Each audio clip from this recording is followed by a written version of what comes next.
Berita Israel. Selamat menyimak. Welcome.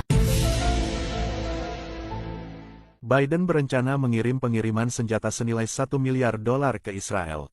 Gedung Putih telah mengatakan kepada Kongres bahwa mereka berencana mengirim senjata baru senilai lebih dari $1 miliar atau 800 juta pound ke Israel.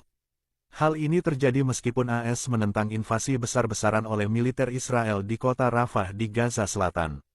Pekan lalu, pihaknya mengatakan telah menghentikan pengiriman bom ke Israel karena kekhawatiran warga sipil akan terbunuh jika digunakan di daerah padat penduduk.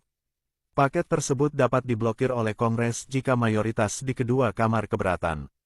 Paket tersebut, yang dikonfirmasi oleh media AS, akan mencakup amunisi tank senilai $700 juta, kendaraan taktis senilai $500 juta, dan mortir senilai $60 juta, menurut kantor berita Associated Press. Pemberitahuan Gedung Putih adalah bagian dari proses yang diamanatkan oleh Undang-Undang Federal ketika penjualan senjata AS ke negara asing melebihi jumlah yang ditentukan. Bulan lalu, Kongres menyetujui paket bantuan militer yang memberikan $95 miliar kepada Israel, Ukraina, dan Taiwan. Pada hari Selasa, tank-tank Israel maju lebih jauh ke daerah pemukiman di Tenggara Rafah dan diperkirakan berada sekitar 1 mil dari pusat kota. Sementara itu, layanan medis semakin berkurang. Badan Bantuan Doctors Without Borders mengatakan kepada BBC bahwa mereka telah berhenti beroperasi di salah satu rumah sakit lapangan di wilayah tersebut karena terlalu berbahaya untuk ditinggali. Pemberitahuan Gedung Putih kemungkinan akan memicu keberatan dari beberapa anggota, meskipun Kongres tidak pernah berhasil memblokir pengumuman penjualan senjata yang diambil dari dana yang telah disetujui. Senator Demokrat Chris Van Hollen mengkritik keputusan tersebut, dan mengatakan kepada Washington Post bahwa AS tidak boleh melanjutkan transfer senjata tambahan apapun, sampai pemerintahan Netanyahu memenuhi kekhawatiran Presiden Biden mengenai Rafah dan penyediaan bantuan kemanusiaan. Sebuah laporan Departemen Luar Negeri AS pekan lalu menemukan bahwa beberapa senjata buatan Amerika yang diberikan kepada Israel mungkin telah digunakan dengan melanggar hukum internasional. Meskipun laporan tersebut jelas-jelas merupakan teguran terhadap beberapa operasi Israel di Gaza, namun laporan tersebut tidak secara pasti mengatakan bahwa kampanye pasukan pertahanan Israel atau IDF telah melanggar hukum internasional.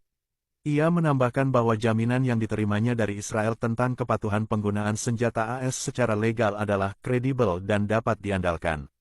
Pemberitahuan penjualan senjata Israel ke Kongres adalah yang pertama sejak pemerintahan Biden menghentikan pengiriman senjata ke Israel pekan lalu. Dia mengatakan dia telah menunda pengiriman bom seberat 2.000 pon, 900 kg, ke Israel karena kemungkinan bom tersebut digunakan dalam operasi darat. Ketika ditanya oleh CNN mengenai penundaan tersebut, Biden mengatakan warga sipil telah terbunuh di Gaza akibat bom-bom tersebut. Pengiriman senjata ke Israel telah menjadi tanggung jawab politik bagi Biden menjelang pemilu Gedung Putih pada bulan November tahun 2024. Berita tentang paket senjata terbaru muncul segera setelah pemungutan suara berakhir pada pemilihan pendahuluan presiden di Maryland, di mana para aktivis mendesak para pemilih untuk mendaftarkan surat suara sebagai protes terhadap apa yang mereka lihat sebagai favoritisme Biden terhadap Israel terkait Perang Gaza. Anggota Parlemen Partai Republik di Kongres telah memperkenalkan undang-undang yang dimaksudkan untuk mencegah jeda lebih lanjut dalam pengiriman senjata ke sekutu AS tersebut. Dewan Perwakilan Rakyat minggu ini akan melakukan pemungutan suara mengenai tindakan yang mengharuskan Departemen Luar Negeri dan Departemen Pertahanan untuk memastikan pengiriman segera peralatan militer. Gedung Putih telah berjanji untuk memveto RUU tersebut, jika RUU tersebut berhasil disahkan oleh Senat, namun hal ini kemungkinannya kecil. Israel melancarkan kampanye militer untuk menghancurkan Hamas sebagai tanggapan atas serangan lintas batas kelompok tersebut di Israel Selatan pada tanggal 7 Oktober yang menewaskan sekitar 1.200 orang dan 252 lainnya disandera.